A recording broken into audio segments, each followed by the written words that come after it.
Bien-aimés dans le Seigneur, Shalom. Je suis très heureux de pouvoir vous inviter à un programme spécial dénommé Retour à l'essentiel. Et cette édition a pour thème ces choses qui doivent être restaurées au sein de nos églises. Nous commençons déjà ce mardi 24 novembre de 16h à 19h au centre évangélique La Borne Bakwaganga, lieu de restauration et de visitation, non loin de la crèmerie Nyonga. Ne manquez pas ce programme. Comprendre, connaître le rôle et la place de l'Église est très utile pour développer une foi chrétienne équilibrée. Que Dieu vous bénisse. Alors aujourd'hui, nous allons commencer et le thème est ces choses qui doivent être restaurées au sein de nos églises locales.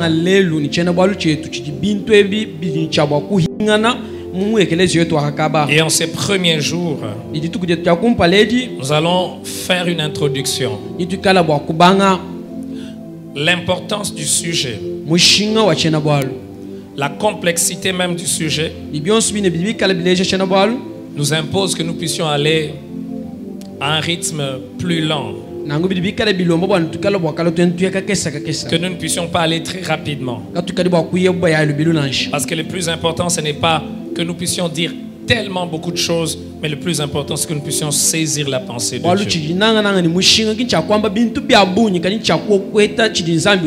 Voilà pourquoi aujourd'hui nous allons introduire. Et d'ailleurs, toute la soirée d'aujourd'hui sera consacrée à l'introduction. Nous allons aborder 6 points. 6 points autour de l'église. Le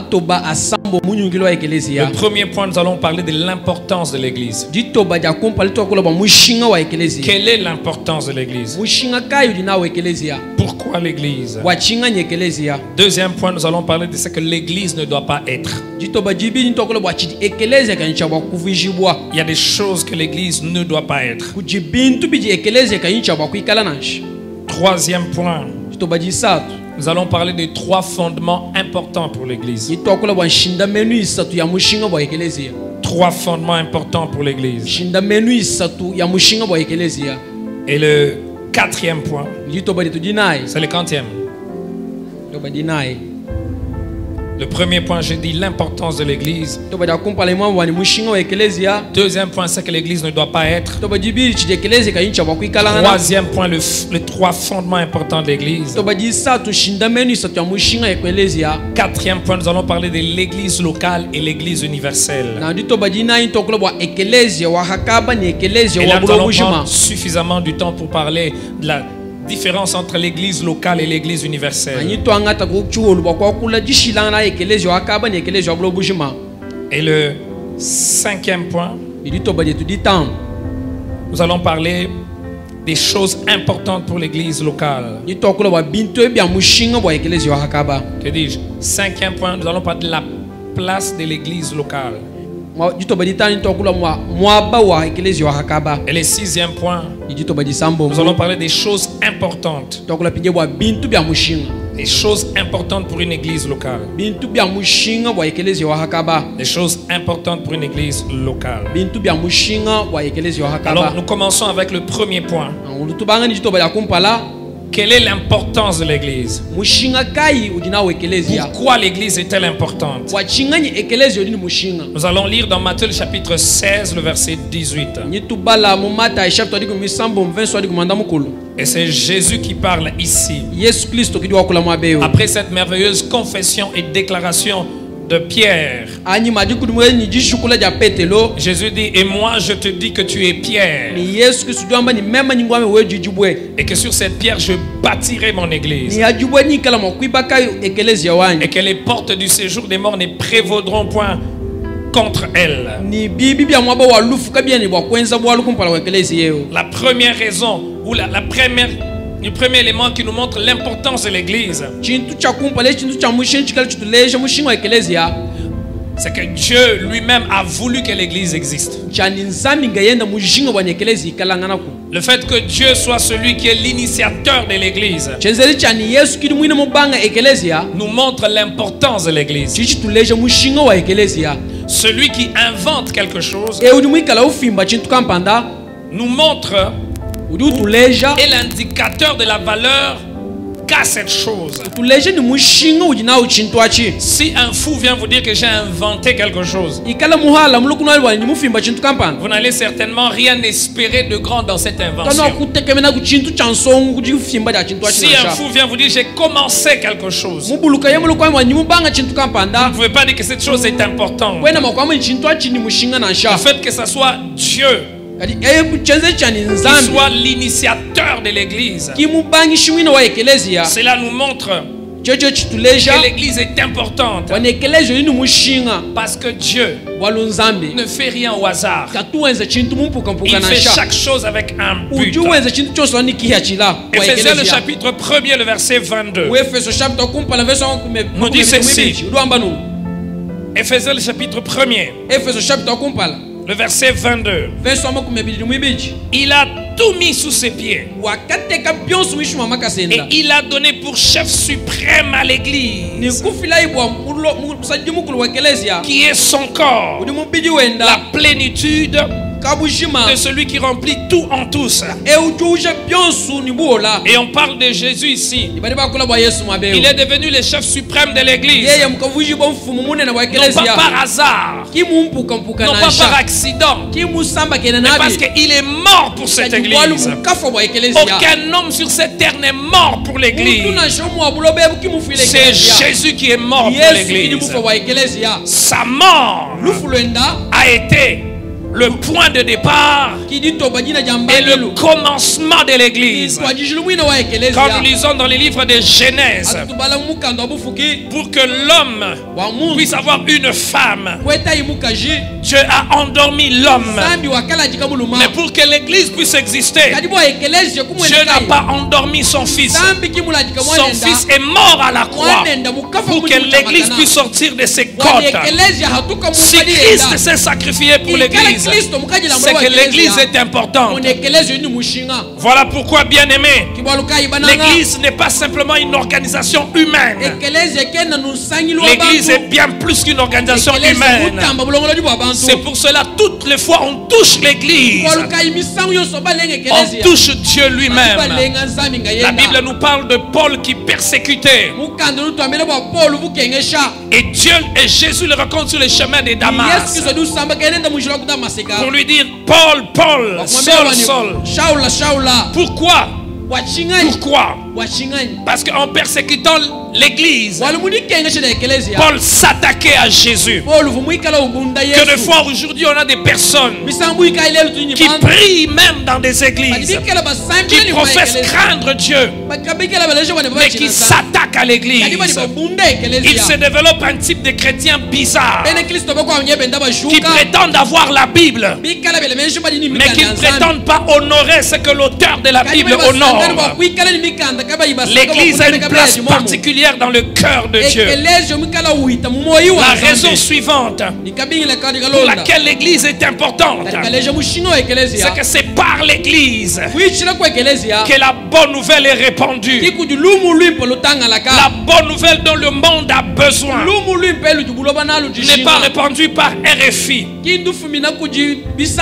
Elle n'est pas répandue par les réseaux sociaux, mais elle est répandue par l'église. L'église est la colonne et l'appui de la vérité. C'est par l'église que les dominations et les principautés doivent reconnaître la puissance, la sagesse infiniment variée de Dieu. C'est à ses disciples que Jésus a dit: allez, faites de toutes les nations des disciples. Matthieu 28, le verset 19. Les baptisant au nom du Père, du Fils et du Saint-Esprit. L'église est dépositaire de la bonne nouvelle. Pas n'importe quelle bonne nouvelle. La bonne nouvelle du salut en Jésus. La bonne nouvelle de la résolution du problème du péché. En dehors de l'église, il n'y a pas de bonne nouvelle. L'église possède la bonne nouvelle. Quelle est cette bonne nouvelle? Jésus-Christ est mort à la croix afin que les hommes et les femmes puissent avoir le salut. Il n'y a plus de condamnation pour ceux qui sont en Christ. L'autre raison et la dernière raison pour laquelle l'église est importante, c'est uniquement au sein de l'église que les fils et les filles de Dieu trouvent les cadres appropriés pour croître. En dehors de l'église, on ne peut pas croître. C'est pour cela c'est impossible et même irréaliste d'être un chrétien biblique, un chrétien qui réjouit le cœur de Dieu et n'est pas s'attacher à une église.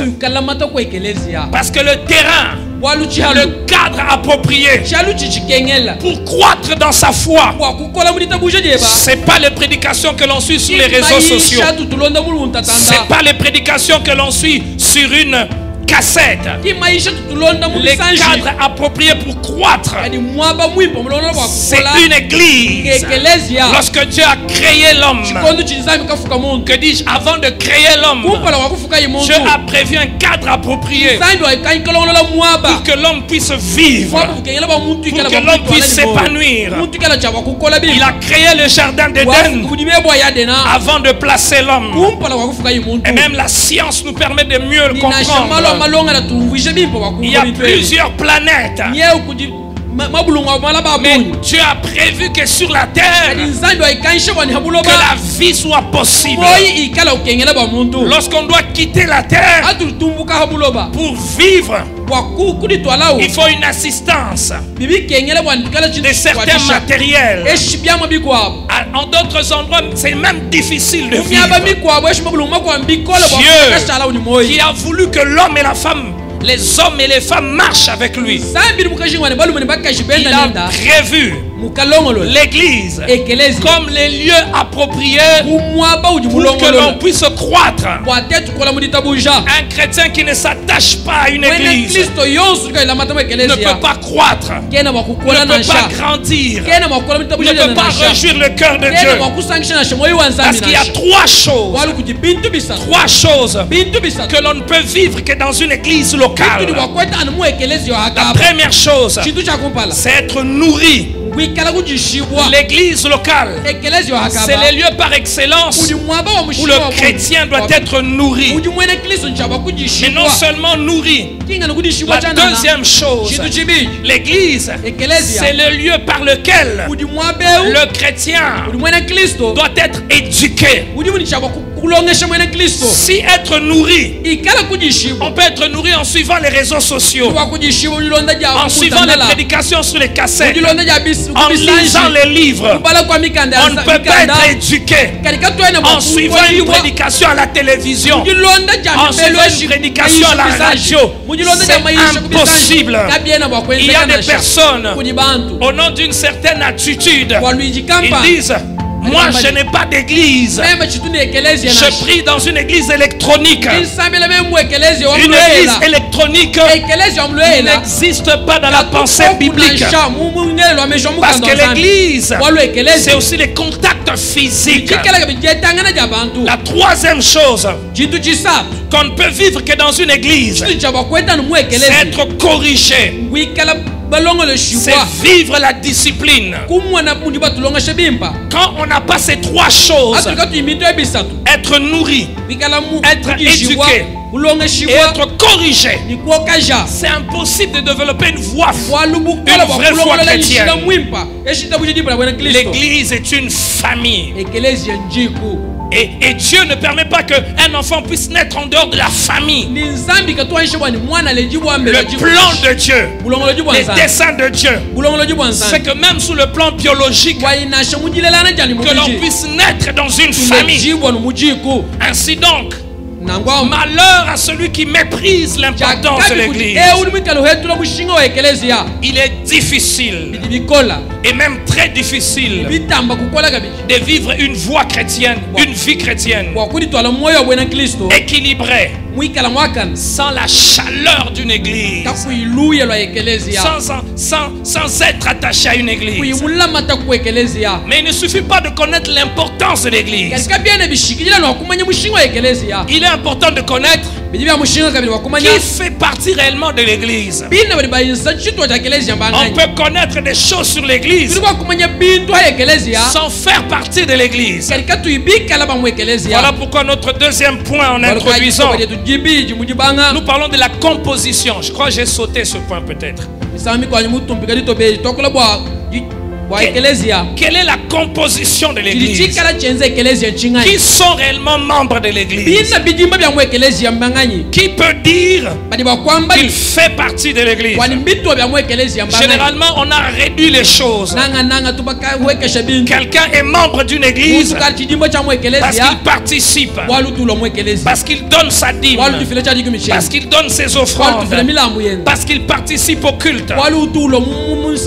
Dans la pensée biblique, quelqu'un n'est pas membre d'une église parce qu'il prie au sein de cette église, parce qu'il participe, parce qu'il donne ses offrandes. Et parfois nous appelons quelqu'un frère parce qu'on le voit venir à l'église.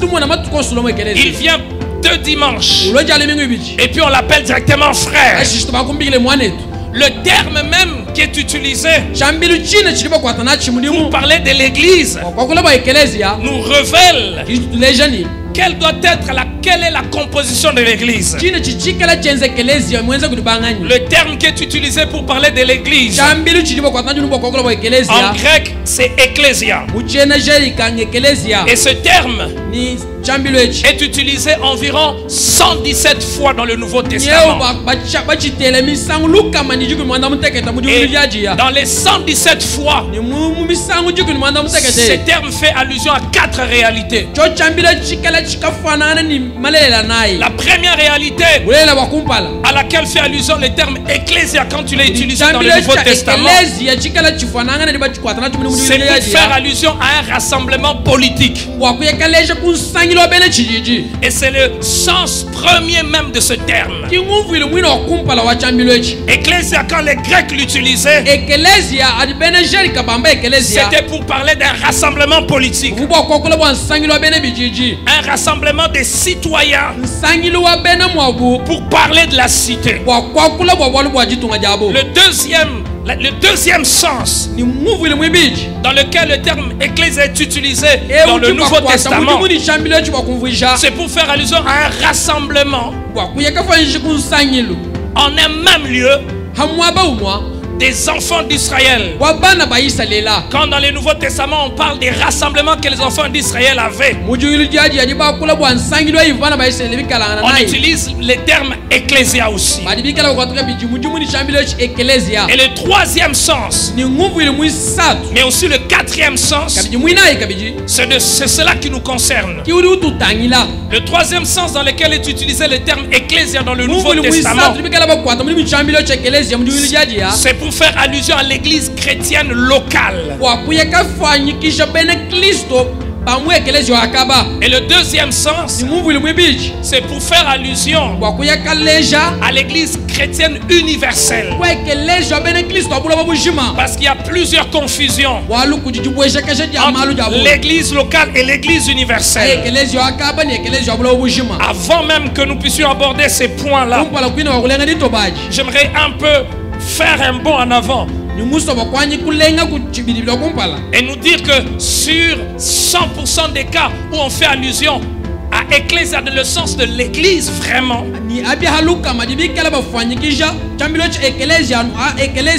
plus de 70% on fait allusion à l'église locale. Et environ 30% on fait allusion à l'église universelle. Mais le terme ecclésia pris dans le sens de l'église, c'est une assemblée des hommes et des femmes convoqués hors de la cité.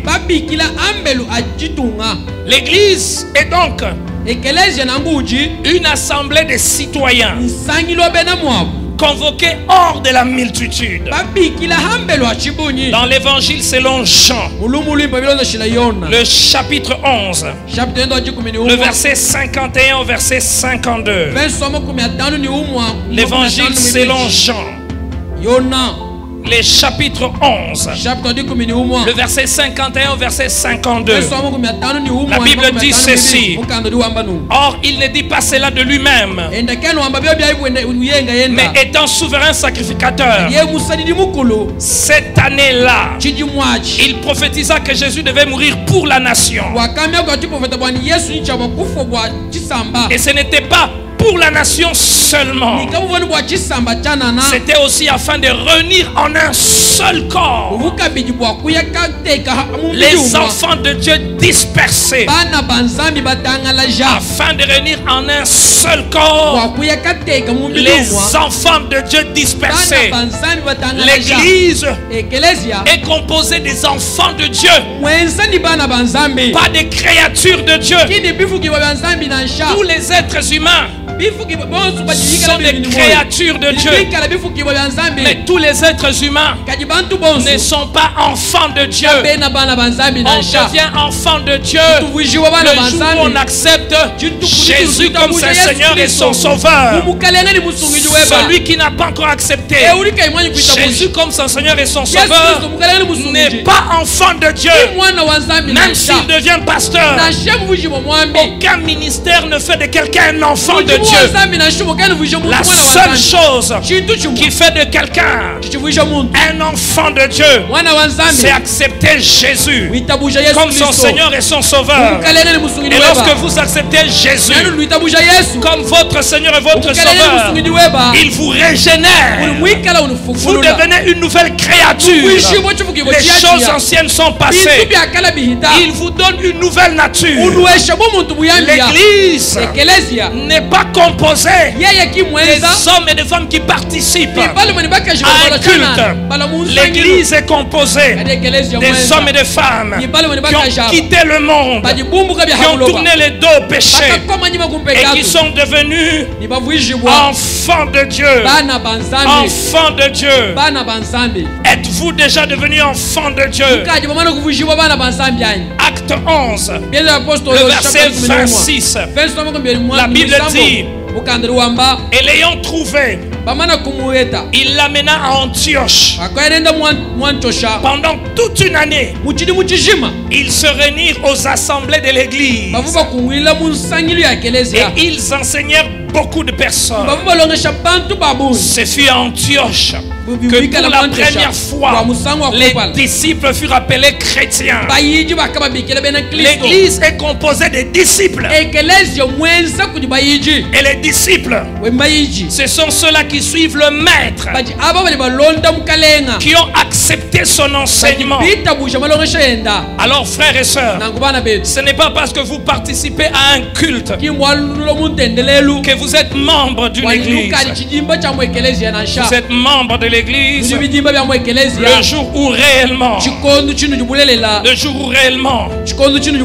vous devenez fils de Dieu.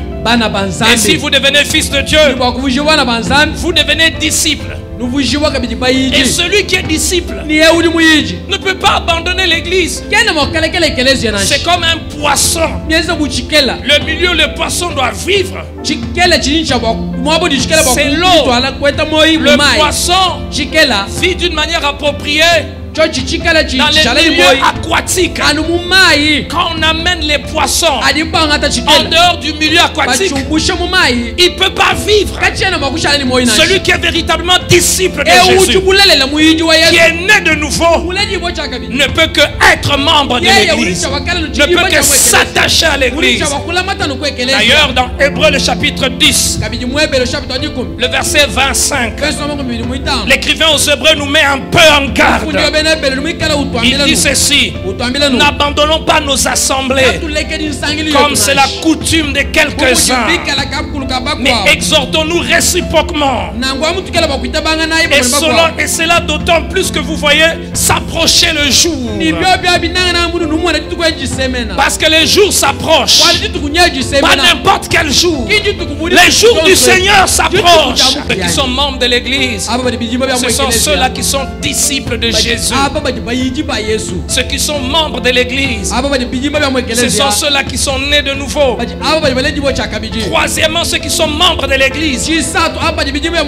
Tous ces trois expressions que j'utilise, c'est pour décrire ceux qui sont membres de l'église. Ce sont ceux-là qui sont appelés par Dieu. Ceux qui ont répondu à l'appel de Dieu. Il y a des personnes qui viennent dans les églises simplement parce que celui qui est pasteur est de sa tribu. Parce que celui qui est pasteur de cette église est son père. Il n'y va pas parce qu'il a répondu à l'appel de Dieu. C'est parce qu'il a répondu à l'appel de la tribu. Parce que la tête de celui qui est pasteur le plaît. Si vous priez dans une église, parce que c'est un membre de votre famille, parce que c'est votre frère qui dirige cette église-là, vous n'êtes pas membre de l'église. Vous êtes simplement un sympathisant. Avez-vous répondu à l'appel de Dieu? Le Dieu de la Bible, c'est un Dieu qui appelle. Dans Jean le chapitre 10, le verset 3, la Bible dit, le portier lui ouvre et les brebis entendent sa voix. Il appelle par leur nom les brebis qui lui appartiennent et il les conduit dehors. Qui est celui qui appelle les brebis? C'est celui à qui les brebis appartiennent. Que de fois nous entendons, ou parfois nous pasteurs, nous avons tendance à dire ma brebis, ma brebis. La Bible dit que ce sont les brebis du Seigneur et c'est les troupeaux du Seigneur sur lesquels vous avez été établis. Quand nous commençons à croire que les hommes et les femmes qui viennent dans nos églises nous appartiennent, c'est les débuts de la déviation. Voilà pourquoi parfois on réduit l'église à une œuvre familiale. L'église ne peut être une œuvre familiale. L'église ne peut être un bien que l'on cède à un ami, que l'on cède à un confrère. L'église appartient à Jésus. C'est lui qui appelle les brebis. C'est lui qui appelle le brebis. Tu as répondu à l'appel de qui? Il y a des gens qui sont très pressés de quitter les églises. Et j'aimerais vous rassurer, moins de 20% changent d'église pour une raison valable. La plupart des personnes changent d'église parce que la vérité, ils n'ont pas répondu à l'appel du berger. Ils ont répondu à l'appel d'un homme. Je vous prie, examinons-nous. Vous avez répondu à quel appel? L'appel d'un homme ou l'appel du divin berger? Dans 1 Corinthiens le chapitre 1er, le verset 2, l'apôtre Paul nous montre encore Dieu comme étant celui qui appelle. J'ai envie de m'arrêter et de vous poser la question. Vous êtes à l'église. Pourquoi? Parce que vous avez répondu à l'appel de Dieu qui dit venez vers moi, ou parce que vous avez répondu à l'appel d'un homme. 1 Corinthiens le chapitre 1er, le verset 2, l'apôtre Paul dit ceci à l'église de Dieu qui est à Corinthe et à ceux qui ont été sanctifiés en Jésus-Christ, appelés à être saints, appelés à être saints. Plusieurs personnes vont dans les églises, mais ils se comportent de n'importe quelle manière. Ils vivent de n'importe quelle manière. D'ailleurs, ils disent à l'église on doit nous laisser la liberté. Certains, quand on leur rappelle comment un membre de l'église doit se comporter, ils vont dire ce n'est plus la grâce, nous sommes dans la loi. Non, frères et sœurs, le Dieu qui vous appelle dans l'église, il nous appelle à être saints. Quand vous voyez quelqu'un venir à l'église, se comporter de n'importe quelle manière, posez-vous la question, il a répondu à l'appel de qui? Certains vont dans les églises parce que son fiancé va dans cette église, parce que la femme qu'il veut épouser va dans cette église. Il ne va pas dans l'église parce qu'il a répondu à l'appel de Dieu. D'autres vont dans les églises parce qu'il aime la sonorisation de cette église et il joue à un instrument. Voilà pourquoi il veut se faire payer en jouant à l'instrument. D'autres vont dans l'église simplement parce que dans cette église, il y a des hommes importants, des directeurs, des cadres. Alors ils calculent, si je vais dans cette église, j'aurai des avantages. Nous avons répondu à l'appel de qui? Si nous avons répondu à l'appel de Dieu, alors nous sommes réellement membres de l'église. Celui qui nous a appelés, il nous a dit quittez le monde. Frères et sœurs, frères et sœurs, celui qui sait qu'il est membre de l'église, la troisième chose, il saura ce que l'église n'est pas. Et c'est le troisième point. Qu'est-ce que l'église n'est pas? C'est qu'une église ne doit pas être. Plusieurs personnes réduisent l'église au fait qu'on se rassemble. Là où des gens se rassemblent, ils citent le nom de Jésus. Donc c'est devenu une église. Non, frères et sœurs. Premièrement, une église ne doit pas être une chose. L'église, c'est pas la sonorisation. L'église, c'est pas une chose. L'église, c'est pas les chaises. L'église, c'est des hommes et des femmes appelés hors du monde. Donc, la première chose que ne doit pas être une église, l'église c'est pas une chose. L'église c'est des hommes et des femmes appelés hors du monde. Que ces hommes-là se retrouvent dans un village sous les rameaux, sans instruments. Ils font déjà l'église. Parfois nous appelons, quand nous venons en ces lieux, nous venons à l'église de la bonne Bakwadia. C'est par erreur que nous disons. Ces lieux, c'est pas l'église. La troisième chose, la deuxième chose, l'église n'est pas un lieu. L'église n'est pas un bâtiment. L'église, c'est les hommes et les femmes qui sont dans les bâtiments. Si vous et moi, nous quittons ces lieux et nous allons prier ailleurs, l'église a quitté ces lieux. Le hangar peut rester. Le hangar ne deviendra jamais une église. C'est pour cela, le plus grand investissement d'une église, ça ne doit pas être dans les lieux. Le plus grand investissement d'une église, ça doit être dans les hommes. Les tôles n'iront pas au ciel. Ce ne sont pas les tôles qui doivent être sauvés. Ce ne sont pas les instruments qui doivent être sauvés. Les instruments sont des matériels d'appoint, des choses qui nous aident, qui nous permettent de mieux adorer le roi. Les chaises n'iront pas au ciel. Ce qui ira au ciel, c'est les hommes et les femmes. Parfois, nous nous occupons tellement plus de l'apparence de l'église, de l'apparence du lieu, mais nous ne nous occupons pas du cœur des gens qui viennent dans l'église. Le cœur des gens qui viennent prier dans l'église est plus important que les chaises, que la sonorisation, que toute autre chose. L'église n'est pas un bâtiment. L'église n'est pas un lieu. L'église, c'est les hommes et les femmes. Jésus n'est pas mort pour un bâtiment. Jésus est mort pour les hommes et pour les femmes. La troisième chose, l'église ne doit pas être un lieu de commerce. Un lieu de commerce.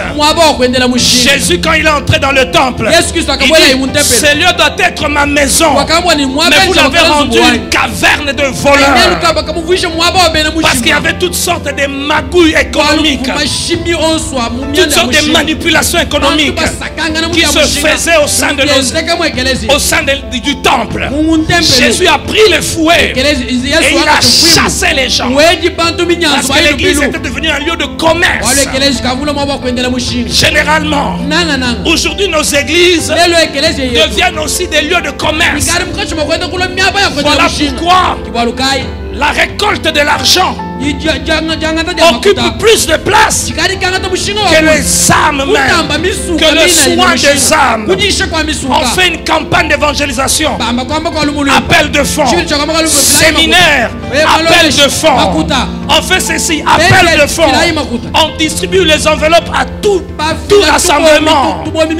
Il y a même des gens qui se moquent de l'église parce qu'ils croient qu'on a réduit l'église à l'argent.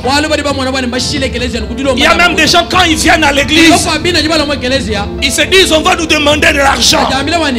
L'église n'est pas un lieu de commerce. Dans l'église, on a besoin de l'argent. Mais l'argent n'est pas le centre de l'église. Ce qui est le centre de l'église, c'est Jésus-Christ. Il a dit dans sa parole, je bâtirai mon église et les portes de ce jour de mort ne prévaudront point contre elle. Jésus n'a jamais dit l'argent bâtira l'église. J'aimerais vous le dire. Si vous êtes serviteur de Dieu, ce n'est pas l'argent qui bâtit une église, c'est Jésus qui bâtit son église. Vous pouvez avoir des milliers de dollars, sans Jésus cette église ne sera pas forte. Mais si Jésus est là, si Jésus de Nazareth est là, l'église sera bâtie. L'église a besoin de l'argent, mais l'argent n'est pas le centre de l'église. Quelquefois c'est une honte. Quand vous participez à un programme, on prend des heures. Donner. D'ailleurs la Bible nous montre qu'on ne doit pas donner par contrainte. Nos églises de réveil, nos églises pentecôtistes ont perdu de leur efficacité parce que tout s'est réduit à l'argent. Lorsqu'on organise des manifestations, derrière ces manifestations, il y a un calcul, un objectif, gagner de l'argent. Quand l'activité se termine, on ne se pose pas la question combien d'âmes ont été gagnées. On se pose la question combien d'argent est entré. Que dire des chantres chrétiens? Il organise un programme. Pendant qu'il organise son programme, il chante à peine 2 cantiques. Et puis on passe devant. Donner l'argent pour qu'il chante. Le moteur là, on a mis les carburants. On fait un culte. Chaque dimanche, on demande l'argent du carburant. Donnez l'argent du carburant. Et les offrandes et les dîmes qu'on donne, on fait quoi avec? On fait quoi avec? On fait quoi avec? On fait quoi avec? Pour payer un billet, il faut que l'on demande l'argent. Pire encore, il y en a même d'autres qui font venir les prédicateurs des lois. Et le but, c'est d'escroquer de l'argent. C'est d'escroquer de l'argent. Et on oublie que ces personnes à qui l'on demande de l'argent, certains sont malades. Et ils sont même incapables de se faire soigner. Certains sont même incapables de payer leur propre loyer. On ferme même les portes de l'église. On dit, si vous ne donnez pas, vous n'allez pas sortir. À l'église, on ne vient pas pour être pris en otage. À l'église, on vient pour avoir la vie en Jésus. L'église, c'est un lieu quand on vient. On ne sort pas avec le fardeau. Mais l'église, c'est un lieu quand on vient. On est déchargé de fardeau. Bien-aimés frères et sœurs, l'église ne doit pas être un lieu de tribalisme et de favoritisme. L'église ne doit pas être un lieu de tribalisme et de favoritisme. Celui-là, il est de ma tribu. Celui-là, c'est mon meilleur ami. La vérité doit primer sur l'unité. La vérité doit primer sur l'unité. Une unité dans le bafouement de la vérité. n'est pas une véritable unité. L'église doit être un lieu où la parole de Dieu est prêchée, où la sanctification est annoncée. L'église ne doit pas être un lieu de permissivité où on permet tout. On permet tout. Quelqu'un il n'a pas une bonne vie, on le garde à l'église parce qu'il fait certaines faveurs à l'église. Frères et sœurs, l'église ne doit pas être dans la poche de quelqu'un. L'église elle est dans la poche de Jésus de Nazareth. Frères et sœurs, l'église ne doit pas être un bien familial. Moi et ma femme, nous nous sommes battus pour cette église. Non, c'est Jésus qui a versé son sang et qui est mort à la croix de Golgotha pour l'église. Il ne suffit pas de connaître ce que ne doit pas être une église. La quatrième chose, quels sont les fondements importants d'une église? Et il y a trois fondements. Trois fondements importants pour l'église. Le premier fondement, c'est-à-dire sans laquelle l'église ne peut pas exister, c'est l'œuvre de Jésus-Christ à la croix. Sans la croix, il n'y a pas d'église. C'est pour cela l'œuvre de la croix, c'est le centre de l'église. Voilà pourquoi dans tous les actes des apôtres, ils n'ont pas prêché venez à l'église pour avoir l'argent, venez à l'église pour vous marier. Même les païens qui n'ont jamais été dans une église se marient. Même les païens qui n'ont jamais mis leurs pieds dans une église, certains payent même des avions. Si nous venons à l'église seulement pour avoir l'argent, seulement pour nous marier, alors c'est inutile de venir à l'église, parce qu'on peut avoir ça sans venir à l'église. Nous venons à l'église parce que ce n'est qu'en Jésus qu'il y a le salut, qu'il y a le salut. Et le salut, c'est la conséquence de la mort de Jésus à la croix. Les prédications des disciples étaient basées sur une chose, c'est Jésus qui a vécu. Il est mort à la croix et c'est lui le sauveur. Il n'y a aucun autre nom par lequel le salut nous est donné si ce n'est le nom de Jésus. Nous allons le voir parmi l'une des choses qui doit être restaurée dans nos églises locales. C'est un message christocentrique. Un message christocentrique. Aujourd'hui, nos messages sont centrés sur les démons. Jésus a parlé des démons, mais on ne doit pas parler plus de démons que de parler de l'œuvre de Jésus à la croix. On ne doit pas parler plus des démons que de parler de la nouvelle naissance.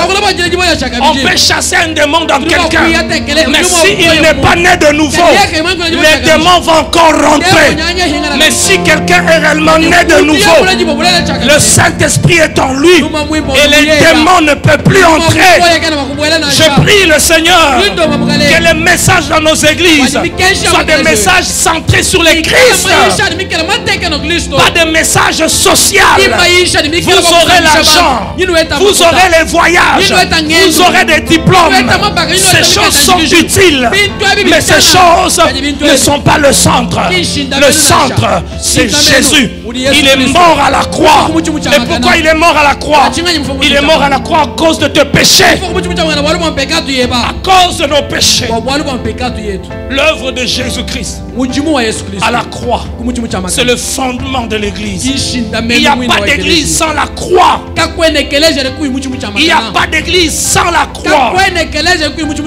Et la croix de Jésus nous rappelle la laideur du péché. L'œuvre de Jésus à la croix nous rappelle la laideur du péché. Deuxième fondement important pour l'église, c'est le Saint-Esprit. Jésus leur a dit, ne quittez pas Jérusalem, attendez jusqu'à ce que le Saint-Esprit vienne sur vous et vous recevrez une puissance, celle du Saint-Esprit survenant sur vous. Et dans Actes des Apôtres chapitre 2, le verset 1er, nous voyons le Saint-Esprit descendre sur les disciples. Et quand le Saint-Esprit descend, une explosion se produit. En une seule prédication, 3000 personnes se convertissent. Sans le Saint-Esprit, l'église ne peut pas être église. C'est par le Saint-Esprit que l'église a la puissance qu'il faut. C'est par le Saint-Esprit que l'église est dirigée. C'est par le Saint-Esprit que l'église gagne les âmes. Bien-aimés frères et sœurs, on peut avoir une bonne organisation, mais sans le Saint-Esprit, l'église sera morte. L'organisation, elle est importante. L'organisation, elle est importante. Mais une bonne organisation sans le Saint-Esprit, l'église n'a plus de vie. Ce qui amène la vie dans une église, ce n'est pas les instruments, ce n'est pas la sonorisation. Ce qui amène la vie dans une église, c'est le Saint-Esprit. Puissions-nous chercher encore le Saint-Esprit, désirer le Saint-Esprit.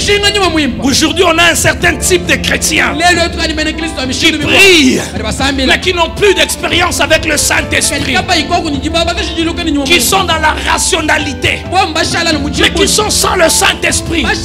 On a des gens qui chantent sans le Saint-Esprit, qui prêchent sans le Saint-Esprit.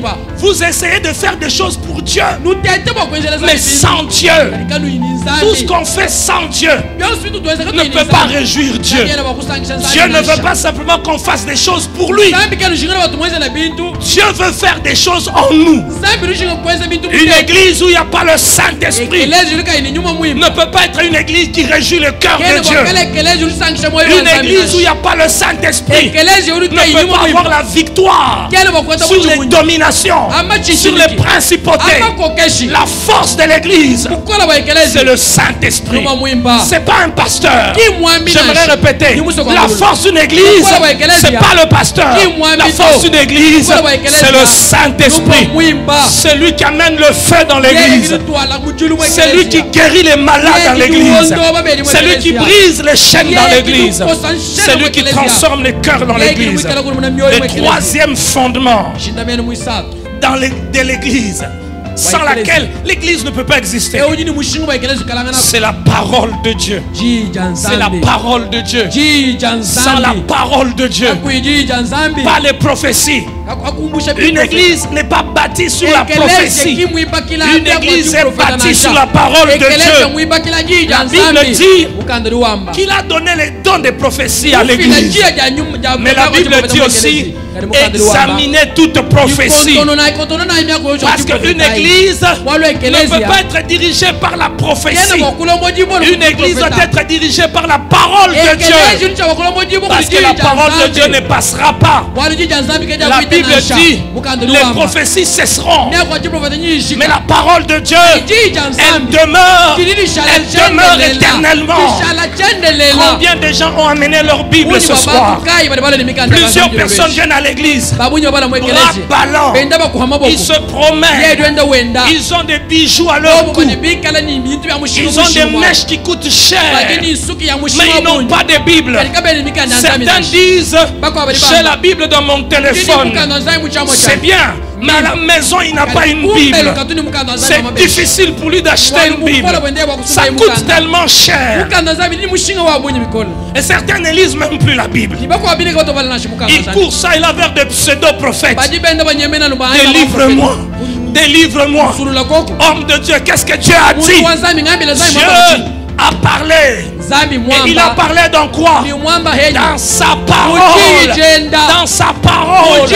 La parole de Dieu, c'est le moyen par excellence par lequel Dieu te parle. Tu veux écouter Dieu, prends ta parole, prends la Bible. Bien-aimés frères et sœurs, lorsque nous comprenons ces fondements de l'église, alors nous serons capables de distinguer l'église locale de l'église universelle. Et ça, c'est l'autre point. Dans l'introduction, l'église locale et l'église universelle. Pourquoi nous avons mis ce point dans l'introduction? Parce que sur ce point, il y a beaucoup de confusion. L'église locale, les églises locales ne sont que des diverses manifestations de l'église universelle.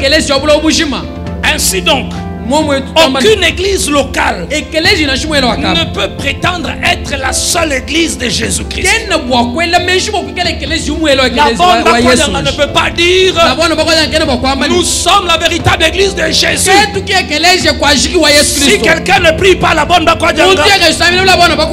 il n'est pas sauvé. Le premier passage que nous avons lu dans Matthieu le chapitre 16, le verset 18, Jésus ne dit pas je bâtirai mes églises. Jésus ne dit pas je bâtirai mes églises. Jésus dit je bâtirai mon église. Mon église. Il n'y a pas 50 églises de Jésus-Christ. Il n'y a qu'une seule église de Jésus-Christ. Et cette église de Jésus-Christ, elle est composée de qui? De tous les croyants. Tous ceux qui ont donné leur vie à Jésus. Quelle que soit leur langue, quelle que soit leur nationalité, quel que soit leur pays, tous les chrétiens de tous les temps, c'est eux qui constituent l'église de Jésus. Et comprenez, l'église de Jésus, ce n'est pas on prend toutes les églises locales, on les mélange ensemble. Comme nous entendons parfois dire, on prend toutes les églises locales de Mbujimayi et puis on dit l'église corps du Christ de Mbujimayi. Il n'y a pas d'église corps du Christ de Mbujimayi. Il n'y a pas d'église corps du Christ de Kinshasa. Il y a une seule église corps du Christ de Jésus. Parce que tu peux être membre d'une église locale sans être membre de l'église de Jésus. C'est pour cela la sommation des églises locales ne fait pas l'église de Jésus. Parce que dans les églises locales, il y a des gens qui ne sont pas nés de nouveau. L'église de Jésus, c'est l'église qui est composée de tous les croyants. Et comment nous vivons cette église universelle? Nous vivons cette église d'une manière spirituelle. Mais la même Bible qui dit, Jésus dit je bâtirai mon église. La Bible dit parle également des églises. Dans Apocalypse le chapitre 2 et le chapitre 3, on parle de l'église d'Éphèse, l'église de Laodicée, l'église de Smyrne, l'église de Thyatire. Parce que on ne peut pas être membre de l'église universelle sans être membre de l'église de Jésus, de l'église locale. L'église locale nous permet d'expérimenter une communion physique, pas une communion spirituelle. Il y a des gens qui se plaignent de la multiplicité d'églises. Mais nous voyons dans la Bible, on parle de plusieurs églises, même en un seul coin. On pouvait parler d'une ville et on dit les églises qui sont dans cette ville. Le temps me manquerait de lire toutes les références. Mais comme c'est retour à l'essentiel, permettez que l'on lise quelques versets. Dans Romains le chapitre 16, le verset 16, l'apôtre Paul dit: saluez-vous les uns les autres par un saint baiser. Toutes les églises de Christ vous saluent. Toutes les églises de Christ vous saluent. Et quand nous lisons dans 1 Corinthiens, le chapitre 16, le verset 1er, la Bible dit, pour ce qui concerne la collecte en faveur des saints, agissez-vous aussi comme je l'ai ordonné aux églises de la Galatie. Ainsi donc, une seule église de Mbujimayi ne peut pas se lever pour dire nous sommes l'église de Jésus. Et on ne peut pas dire qu'en Mbujimayi il ne doit y avoir n'avoir qu'une église. Non, la Bible autorise qu'il y ait multiplicité d'églises locales. Et j'ai aimé la phrase qu'un auteur a dit. Il s'appelle George Weston. Il dit l'intention de Dieu pour son église est donc qu'elle soit universelle et locale, une et diverse. Aucune église sur cette terre bibliquement ne peut se déclarer l'église universelle. Non. Nous sommes l'église universelle. Non. L'église universelle, c'est celle qui est composée de tous les croyants qui prient dans diverses églises. Quel que soit le nom de leur église, ces hommes-là ont donné leur vie à Jésus-Christ. Alors pourquoi être dans la compétition? Pourquoi être dans la guerre? Pourquoi se haïr? L'une des choses que nous allons voir qui doit être restaurée dans l'église, c'est l'amour. Que c'est un scandale désolant que nous voyons un pasteur passer à la radio pour insulter un autre pasteur. Et les fidèles acclament. Un pasteur passe pour dénigrer une autre église. Et parfois les fidèles font la comparaison. Notre pasteur c'est le plus loin. Notre pasteur c'est le plus grand. Le plus grand pasteur, c'est Jésus le bon berger qui a payé son sang pour l'église. Bien-aimés dans le Seigneur, Shalom. Je suis très heureux de pouvoir vous inviter à un programme spécial dénommé Retour à l'essentiel. Et cette édition a pour thème ces choses qui doivent être restaurées au sein de nos églises. Nous commençons déjà ce mardi 24 novembre de 16h à 19h au centre évangélique La Borne Bakwaganga, lieu de restauration et de visitation, non loin de la crèmerie Nyonga. Ne manquez pas ce programme. Comprendre, connaître le rôle et la place de l'Église est très utile pour développer une foi chrétienne équilibrée. Que Dieu vous bénisse.